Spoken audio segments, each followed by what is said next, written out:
Hey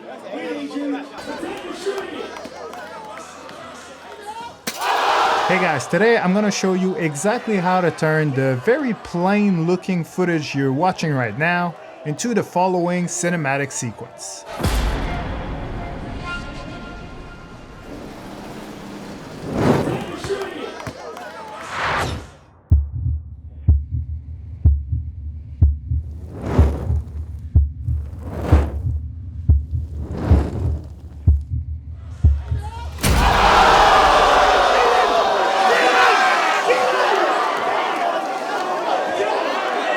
Alright, so first, if you recall my last video, I used my brand new Ultimate Sports LUT Pack to show you exactly how to apply a LUT in Premiere Pro.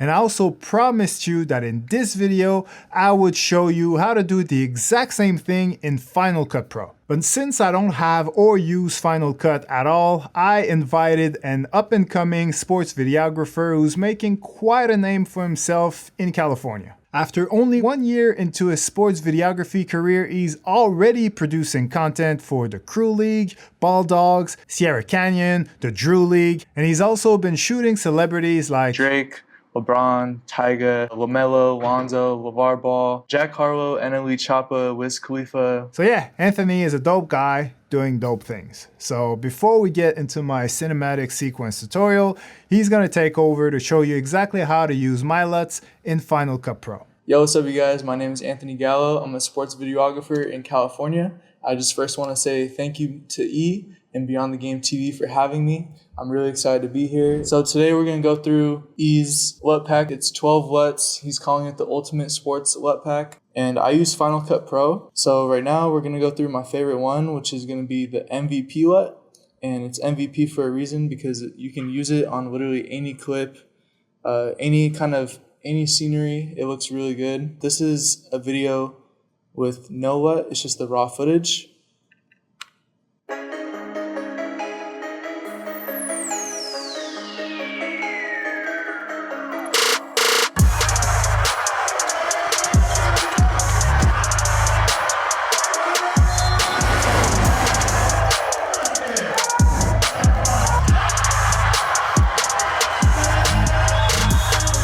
Alright, so that was without the LUT, and now we're going to move in on the MVP LUT, and this is what it looks like with the LUT.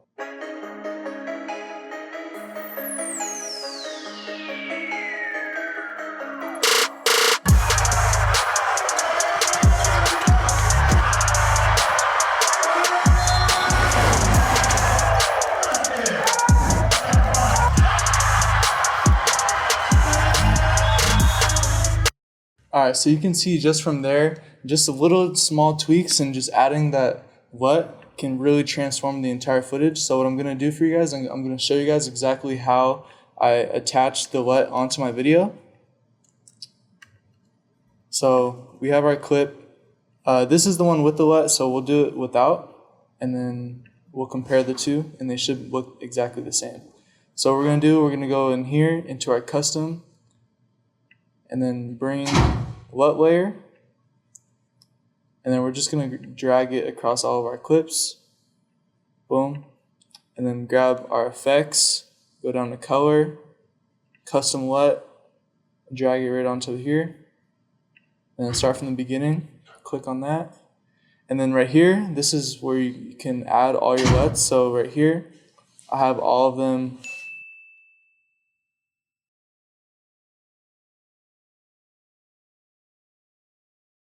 But for this video, I saw that MVP works best, so we're gonna pick that. And then you can see that 1 is 100% strength, so it's kind of too much. It's a little like too much for the video. This is just raw. So what we're gonna do is we're just gonna slide it over and just kind of see like what's like the sweet spot. So for me on this video, I liked it most when it was at 0.7. So we can make some minor tweaks to the saturation, bring down some contrast, and that's how we get our LUT attached.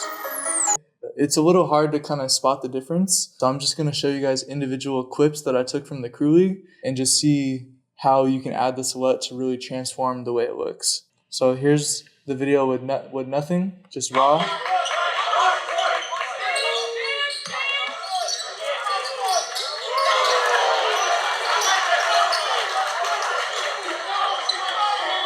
Alright, and then now we're going to attach the LUT. So I put the LUT layer right here, went to roll player, and then for this one, I thought that it looked best at 0.5. So it doesn't have to be anything major. Like you don't have to put every single LUT to like 80% or 70%. Like sometimes it's okay if you just do like little adjustments. So for this one, I just thought it looked best at 0.5. So let's just get a point right here. Okay, cool. So this has a lot going on. So we can kind of just tell like right off the bat. So this is nothing. And then this is 100. So I think just right in the middle just suits this video.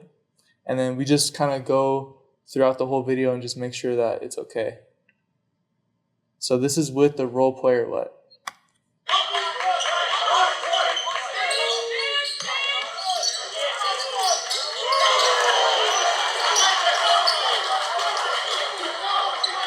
Okay, so we're going to go to our next video, which is going to be Aiden Ross, if you guys know who that is. This is them at the table, and you can just tell right off the bat that, the blues aren't really like popping out. Like it's most of these videos, they're just very plain. Nothing like pops out about them. So this is going to be the raw video that I'm going to play for you guys.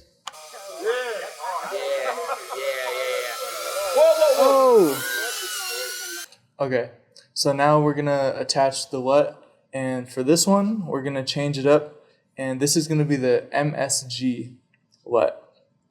And for this one, I thought that it looked better at 0.8, so I actually pushed it up a little bit.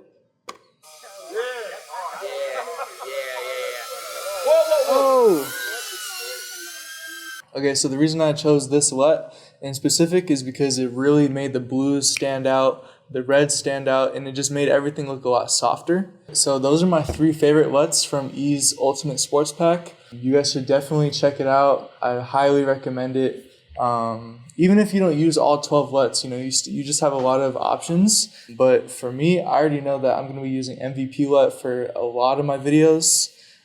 Same with MSG. Role player, every single clip is different, so the different LUTs will work in better environments or in different environments. As Anthony mentioned, one of the biggest upsides to buying the Ultimate Sports LUT Pack is the fact that you have 12 professional looks built specifically with sports videography scenarios in mind. And I can't begin to tell you how convenient that is, because even if you're someone who already has hundreds of LUTs that you've downloaded from all over the internet, I'm willing to bet that each time you're trying to pick a style for your video, you go through way too many LUTs and ultimately you end up constantly second guessing your decision. Or you simply use the same one over and over. So knowing that you have a pack of 12 LUTs built for sports videography by a sports videographer allows you to save an enormous amount of time without sacrificing any quality. Anyway, now let's get back to my cinematic sequence.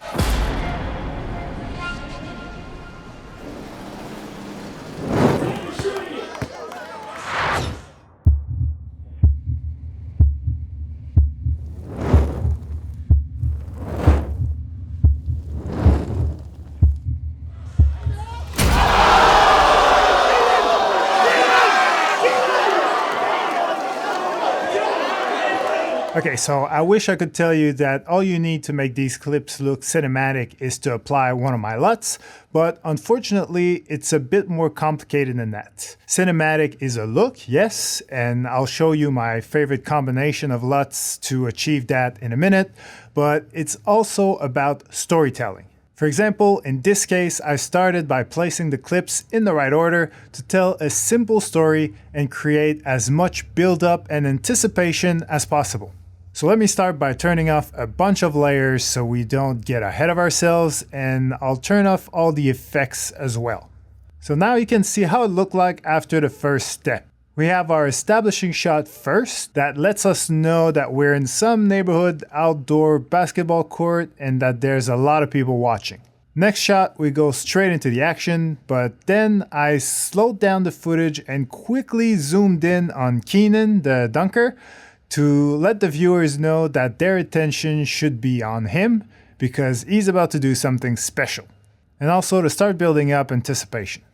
And as we get really close to Keenan completing the dunk, all of a sudden I cut to someone who's looking at him in a very mesmerized sort of way. Again, to build up anticipation. And then I doubled down on that by cutting to someone filming him, which makes the moment feel that much more important. And I also think it's pretty cool that the cameraman is actually using a proper film camera since we're trying to make this moment look cinematic. Anyway, then we go back to the dunk, but this time I went back to the original framing of the shot so we can see everything, and I also rewinded the clip a little bit to again give us more perspective. And finally, I added a reaction shot from the judges at the end to confirm how special the dunk was. So this story is short but effective. There's a start, a middle, and a climatic finish. All that in about 25 seconds. Also, before I move on to the next step, which is color correction, I just want to quickly mention that aside from speed ramping and the little zoom in action on Keenan, in terms of effects, I also zoomed in on the girl because I wanted to focus on her eyes straight away. So if you look at the original clip, you can easily see the difference. Otherwise, I also added a warp stabilizer on the next clip because it was pretty wobbly. And I actually put a horizontal flip on both these clips that you'll notice if I turn the effects back on because I felt it looked much more natural if they were looking at him from right to left instead of the opposite. Okay, so once the sequence is locked in, the next step is color correction. Since my main clip, the dunk clip, was shot during golden hour and had that yellow shine to it, I did my best to make the other clips look as similar as possible. But since I knew I was going to add LUTs and overlays, I didn't try to get it perfect, but some of the clips look quite different now. Especially the first one, which was actually shot at the very end when I was leaving and it was getting quite dark. Next, I added an 8mm film grain overlay throughout. I'm not even sure you'll be able to see it once the YouTube compression kicks in, but trust me, on my computer, it looks good. I also added short film burn overlays on most cuts to create cinematic transitions, and I even used some directional blur under some of them to make the transitions even smoother. Of course, the cinematic sequence isn't complete without sound design, so in this case, I basically added a bunch of impact and transition sound effects. I also added a couple of dribbles here to make sure the viewer's attention was on the boys straight away. And when we go in slow-mo mode, I added a heartbeat to again build up the anticipation and the tension in the moment. And finally, with the LUTs, I started with a layer of color correction that affects the entire sequence. I just pushed the shadows and the blacks a little bit. Then I added my role player LUT at 40% intensity because you know how I like to keep it subtle. And then I added the X Games LUT at 50% intensity, which is quite high for me actually, but I didn't mind this time because I also added a bit of faded film effect, which takes away some of the extra contrast. Oh, and also I almost forgot. On the exact moment of the dunk, on the exact frame actually, I added an impact sound effect of course, but also a small shake effect. Nothing major, just enough to make it believable that the dunk actually created the shake and not make it obvious that it's a post-production thing. So there you go. Render all that together and you get a great cinematic sequence.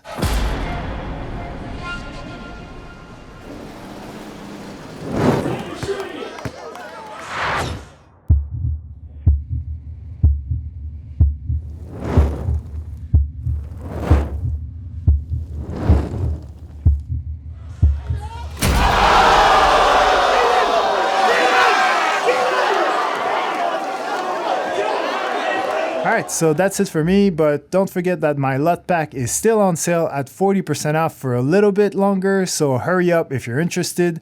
And don't forget to check out Anthony's new YouTube channel. Personally, I'm already subscribed because I'm expecting big things from him this year.